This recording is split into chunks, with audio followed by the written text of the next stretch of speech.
proyeksi penerimaan adalah biaya-biaya yang ada dalam proyek itu selama masa proyek. Masa proyek itu antara 2 sampai 3 tahun ya.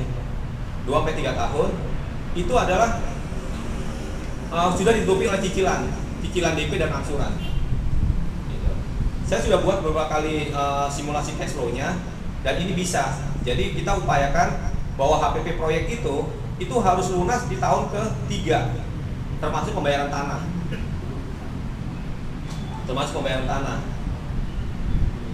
Jadi nanti sisanya di tahun ke-4, ke-5 itu ada tinggal kita mengambil labanya. Equivalent profit per tahun setara margin KPR konven. Jadi equivalent profit itu adalah, kita nggak bisa bicara di sini adalah bagi hasil, laba atau bunga. Kita katakan ini adalah equivalent profit. Equivalent profit yang saya terapkan adalah 9,5%, setara dengan KPR konven. Gitu. Gimana? Flat, dengan pola flat. Equivalent profit flat. Karena ini ada daya tariknya antara dia menggunakan KPR syariah. Kalau di bawah KPR konven kita nggak bisa ya, karena kita kan mengejar cash flow 3 tahun harus sudah lunas. 3 tahun itu biaya proyek harus lunas. Jadi kita bermainnya di margin ini sama kombinasi DP cicilan sama cicilan angsuran. Jadi ini nggak jauh beda ya dengan KPR konven, tapi pola bayarnya aja. Pola bayarnya. Nah di sini secara legal kita gunakan pola AJB. AJB ini apabila konsumen belum selesai, ini kan misalnya kita buat cicilan ada 5 tahun ya, cicilan 5 tahun atau 7 tahun. Sedangkan AJB-nya itu ada di posisi 3 tahun. Di sini si konsumen tidak bisa memiliki AJB-nya atau sertifikatnya. Sertifikat itu ada 3 pilihan untuk dititipkan. Pertama adalah dititipkan ke developer, kedua adalah dititipkan ke notaris, ketiga adalah dimasukkan ke dalam safe deposit box. Dan itu untuk masuk ke safe deposit box itu biaya ditanggung oleh konsumen. Tetapi kalau untuk dititipkan di notaris atau dititipkan di developer, itu developer yang tanggung.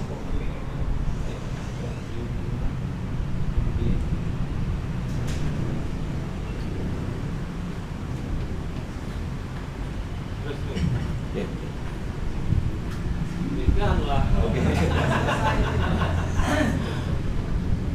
Foto dulu.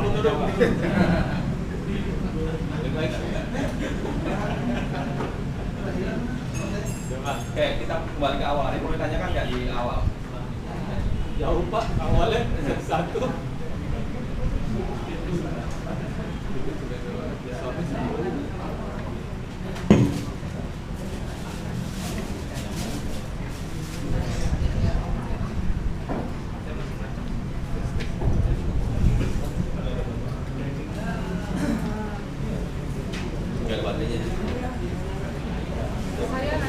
Boleh silakan ya. Yang investor jangka pendek Pak. Iya. Tadi kan dibilang biaya pecah setnya. Biaya pecah set ini kan sertifikatnya dipecah per 5. Ya. Karena aturan di BPN itu maksimum tuh 5. Oh, untuk menghindari. Iya, untuk menghindari tidak menggunakan set plan, jadi menggunakan block plan. Sama pinjaman data untuk KPR itu data dari. Jadi gini. Yang nomor 1. Data KPR itu gini, jadi kalau kita belum ada konsumen, tapi lahan kita sudah mau dibuka, kita menggunakan data teman, saudara, atau kerabat untuk membeli rumah itu. So, jadi nanti bank akan lakukan verifikasi konsumen sampai diturunkannya SP3K. Setelah SP3K dikeluarkan, maka kita bisa kerjasama dengan kontraktor untuk dibangun dengan jaminan SP3K.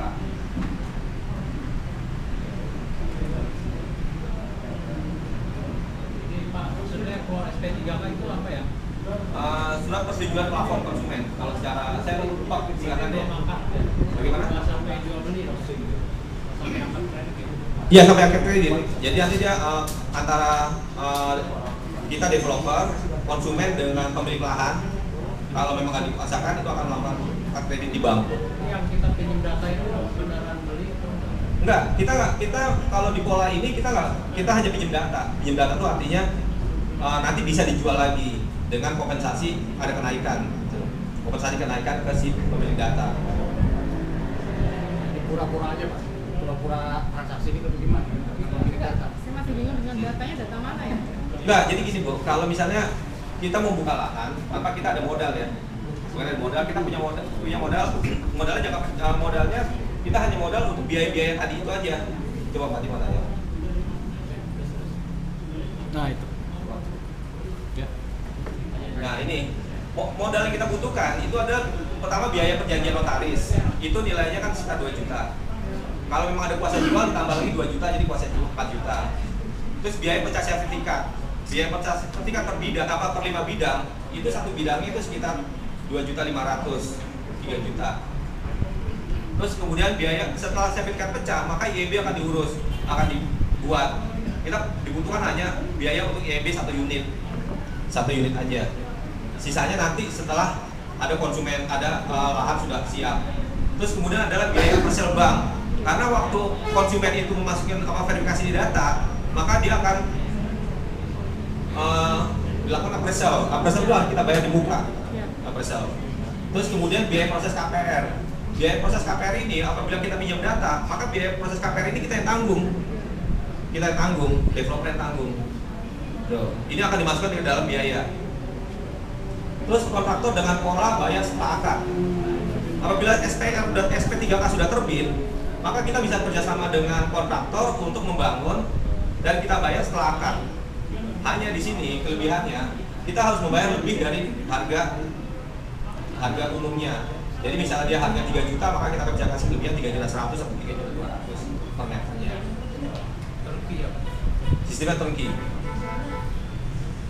Itu biaya appraisal bank itu terhadap 1 unit yang Satu contoh. unit, betul, satu unit berarti aja. yang baik keluar kita langsung bangun satu rumah Satu contoh. rumah aja, Oh, satu oke. rumah aja. Ngerti, Iya. ngerti.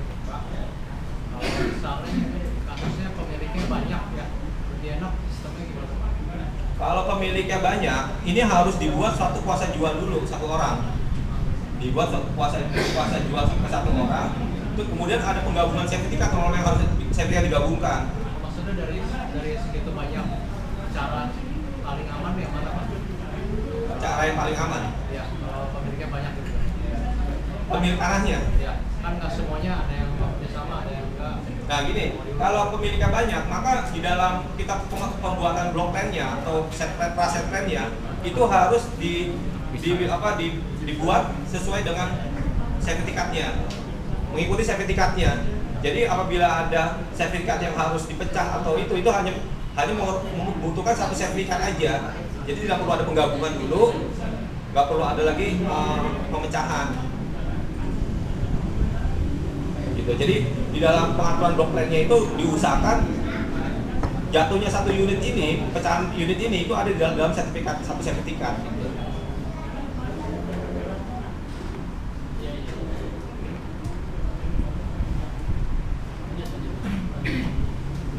Pinjam data untuk KPR itu data pinjam ke siapa? Nah maksudnya gini, kalau pinjam data ini nih apabila posisi kan begini, dalam pola pemasaran biasanya konsumen itu tidak akan mau transaksi apabila perumahannya itu belum jadi apa-apa. Konsumen itu akan ragu untuk transaksi membeli. Nah supaya perumahan itu lengkap, ada pagar, ada rumah, ada ini, kita perlu dana. Nah dananya itu adalah dengan kita pinjam data KPR dulu. Pinjam data itu adalah seolah-olah ini adalah konsumen. Konsumen ini nanti di take over ke konsumen baru setelah kita udah mulai memasarkan. Jadi ini akan dijual lagi. Gitu. Nah kita hanya cukup memberikan fee ke si pemegang data. Yang tadi yang investor PT pasif Pak ya? Ya, pasif. Bagi Nah ini coba.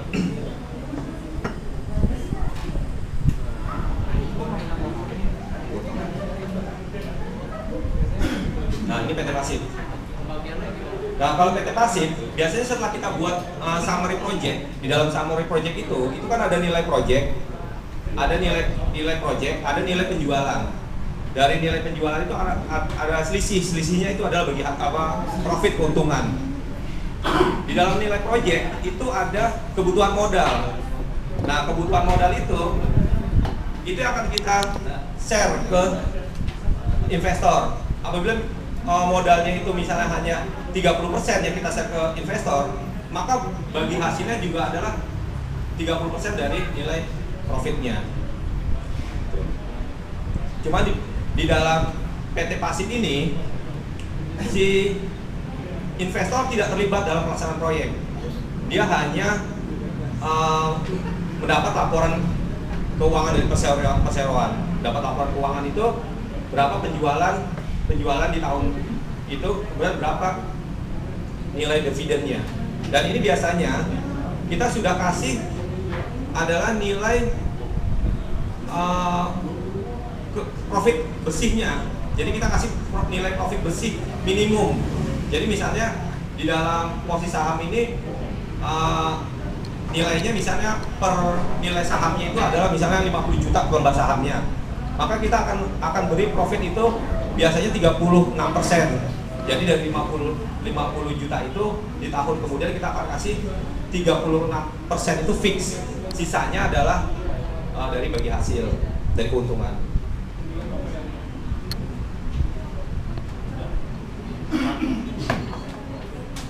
Bagaimana kalau dari si pemilik tanah itu minta bayar misalnya 5%? Nah, kalau pola dia pemilik tanah minta ini itu polanya beda lagi Pak. Kita gunakan bisa menggunakan ini pola internal ini. Bisa menggunakan ini investor adalah perjanjian unit. Jadi begini. Kalau investor kalau pemilik tanah minta DP, maka kita harus mencari investor dulu Pak. Investor beli unit dengan pola jual HPP.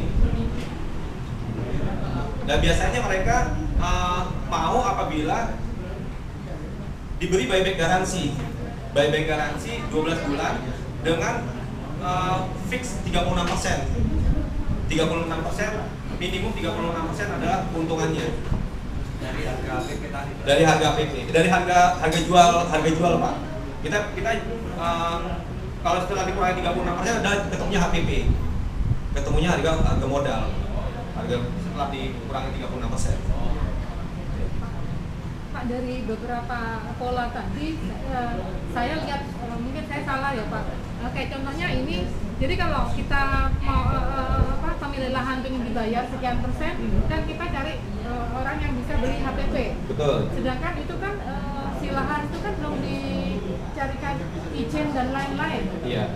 Nah, pertanyaan saya, misalkan ternyata izin dan lain-lain itu enggak dikeluarkan sama pemerintah, apa yang terjadi? Jadi biasanya gini Bu, pertama kita buatkan profil proyeknya dulu. Dari profil proyeknya itu kita akan analisa dulu semua perizinannya.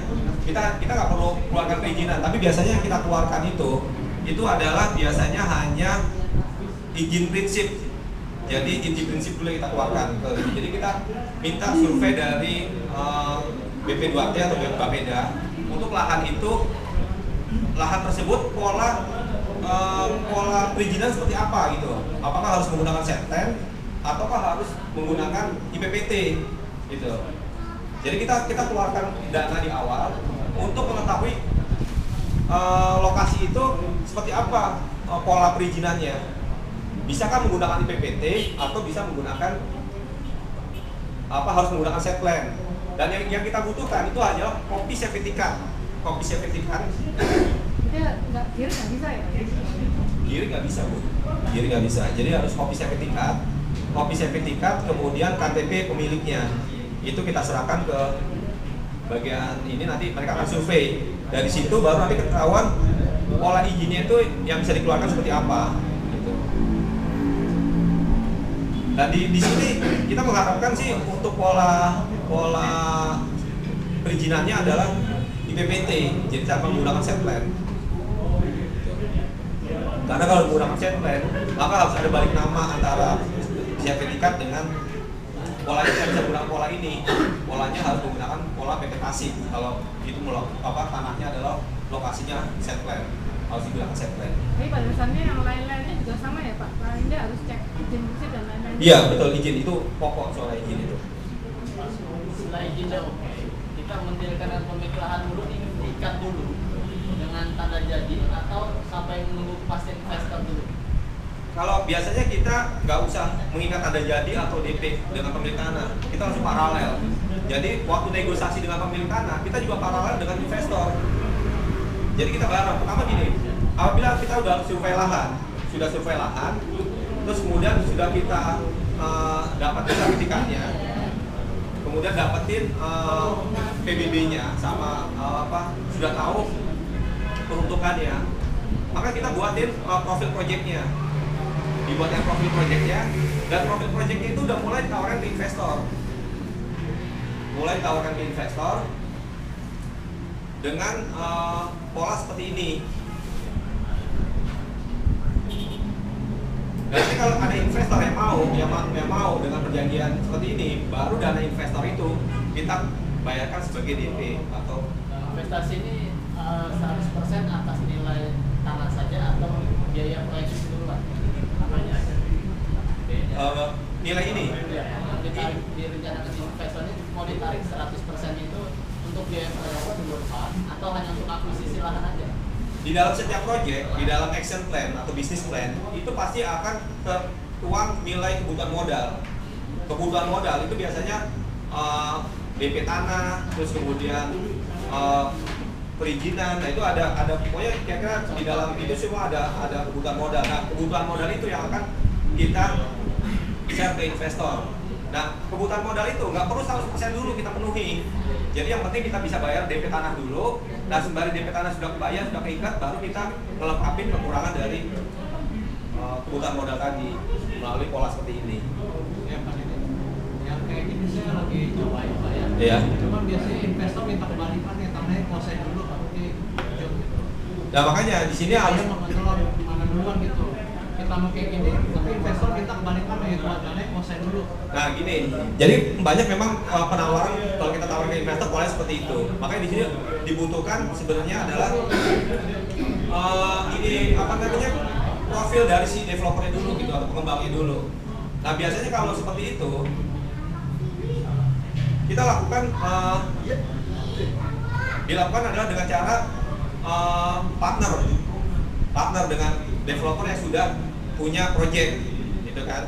Dia berpartner dengan punya project. Jadi yang dilihat investor itu bukan project yang saat ini aja, tapi dia akan melihat track record di proyek sebelumnya, gitu loh. Nah di situ kita menggandeng rekan atau teman yang sudah berkecimpung di developer untuk menjadi partner bahwa proyek itu sebenarnya bukan proyek yang pertama, gitu loh. Dan itu sudah berhasil dilakukan di proyek yang sebelumnya. Jadi di situ timbul trustnya investor untuk melakukan investasi. Sudah proyek teman gitu. Iya. Cuman ya jadi kayak nama telur bilang ya kita kuasain dulu tanahnya gitu. Nah kalau enggak gini, jadi memang banyak sih investor. Jadi kita biasanya kalau kita pelajari dulu investornya, baru kita gunakan pola mana yang akan kita gunakan untuk ini investor. Kalau pola seperti tadi investor maunya seperti itu, kita gunakan pola yang seperti ini, pola yang pertama, tanpa menggunakan investor. Atau kita jual ke komunitas sendiri tanpa menggunakan investor. Investor itu sebenarnya jalan terakhir kalau memang pola yang sebelumnya itu kita nggak bisa lakukan. Jadi kombinasi lebih bagus lah ya. Iya. Ini mau nanya, selama ini kan kalau investor pasti minta jaminan ya. Betul. Nah kalau memang itu belum dikuasai, jaminan apa yang diberikan? Nah biasanya makanya di situ perlunya menggandeng partner di itu tuh seperti itu. Jadi biasanya mereka si investor itu minta perjanjian notaris Nah, perjanjian notaris itu ya tadi yang seperti yang ini, kita bayar 50%-nya dulu dari nilai investasinya. Bayar 50%-nya dulu. Setelah nilai dana 50% itu kita bayarkan ke pemilik tanah. Nah, pemilik tanah akan melepas sertifikatnya ke notaris. Dan di notaris itu dia akan memberikan surat rekomendasi ke notaris yang perjanjian investor. Gitu. Jadi kita gunakan notaris yang tidak sama dengan yang ini. Jadi ini kita punya notaris sendiri perjanjian dengan investor. Terus di sini juga kita punya perjanjian sendiri dengan notaris pemilik tanah, perjanjian dengan pemilik tanah. Nah, nanti dari sini dia akan mengontak notaris ini bahwa benar nggak proses pemecahannya itu sedang berlangsung, gitu. Dengan jaminan cover note dari notaris perjanjian pemilik tanah. Jadi dibayar 50% dulu, terus kemudian 100%-nya setelah surat sertifikat ini masuk ke dalam notaris, masuk ke dalam proses notaris. Jadi investor itu sendiri sebenarnya dia tidak pegang jaminan ya. Tidak pegang jaminan, tidak pegang jaminan. Hanya berdasarkan perjanjian notaris. Ya, perjanjian notaris. Nanti dia pegang jaminan setelah sertifikatnya ini masuk ke notaris. Nanti antara notaris ini dengan notaris ini akan kontak bahwa suratnya memang dalam proses. Baru mereka bisa ngasih persetujuan untuk si investor memberikan sisa pembayaran selanjutnya. Jadi memang nggak ada underlying-nya, kalau di sini nggak ada underlying-nya, hanya perjanjian notaris investasi aja, gitu. Underlying-nya nanti kalau sudah bayar 100%.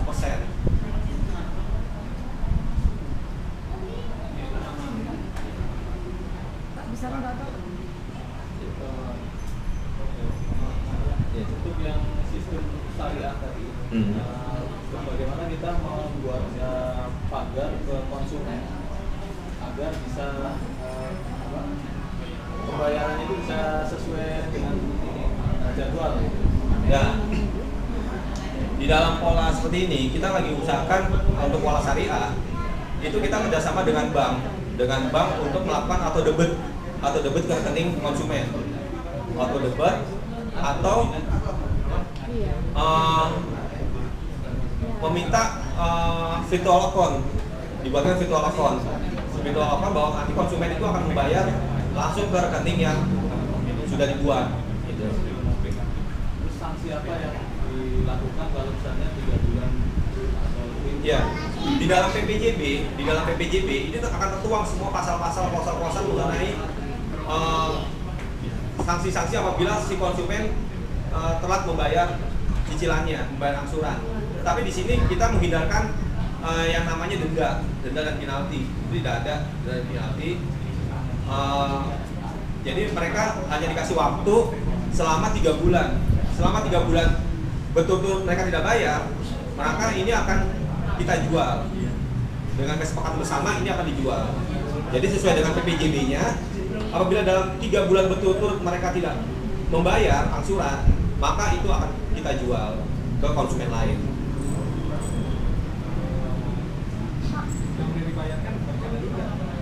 Ya itu akan dipotong setelah nilai penjualannya akan dikembalikan.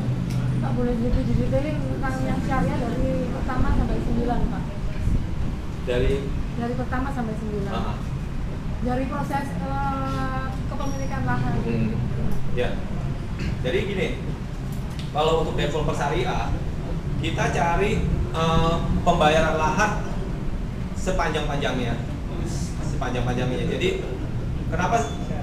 Biasanya pola sepanjang-panjangnya itu ada di tanah yang posisinya masih AJB, masih girik, gitu. Karena proses AJB girik itu makan waktu kurang lebih setahun lebih untuk dengan sertifikat. Jadi biasanya kita bayar adalah DP-nya dulu. Setelah DP, baru setelah sertifikat jadi, baru pelunasan.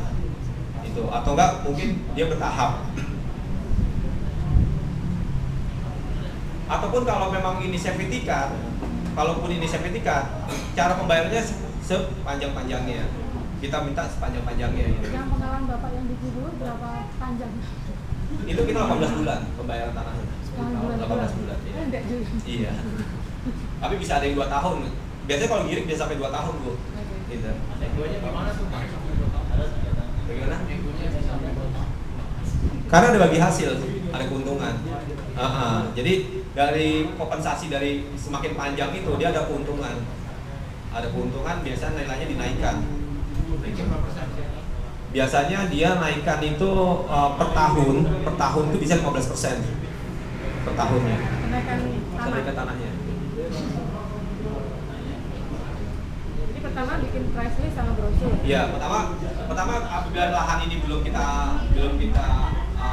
akuisisi ya, belum kita beli atau belum kita bayar, kita buat perencanaan price list sama brosurnya dulu. Jadi kita buat price list perencanaan brosur, terus kita setelah itu dibuat, baru kita memasarkan SPR itu apa? surat pesanan rumah. Oh. Jadi apabila mereka bayar booking, maka akan dibuatkan SPR. Tapi padahal kan tanahnya belum diakuisisi ya? Belum, memang belum diakuisisi. Jadi biasanya kalau untuk yang belum diakuisisi untuk pola seperti ini, kita hanya bayar biasanya tanda jadi aja. Itu antara 5 sampai 20 juta. Kalau itu nggak jadi berhasil diakuisisi, berarti dibalikin? Dibalikan. Jadi pola kita tuh sebenarnya gini. Pola kita tuh kalau untuk semua track ini